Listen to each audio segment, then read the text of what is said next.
Hey, thanks for joining. And I was talking to my sister last week about a challenge I was facing.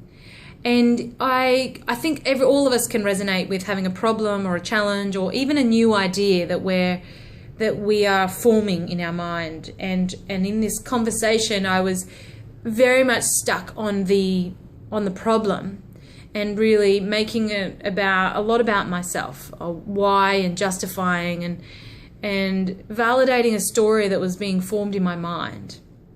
And it was interesting because through the first half of the conversation, she was just listening and really quiet, and then I was it was a stream of thoughts about this and that and why and how, and it was and then I just paused and just stopped, and it gave a chance for just a space to unfold in the conversation. And when she said two things that really just came with such clarity, with such focus, with the message that I just needed to hear right at that moment, that I wouldn't have received if I had have continued down the thought processes that I was going through.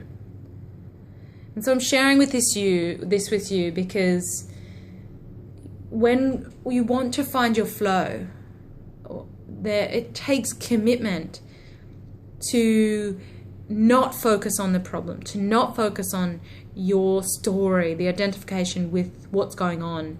So if you have an issue, or if you have a problem, or if you have a new business idea, or if you're trying to get your point across, if you make it about you, you're shutting off the flow. You're shutting off the connection to those around you. And when we do this, we prevent ourselves from the magic that happens when people or experiences or places come into our life right at that right time. It might be someone saying something to you just as you needed to hear it. And so when you make it about you, you block the flow. And when you commit to being in the flow, you will be guided to find the way forward, whether you hear it from yourself or others.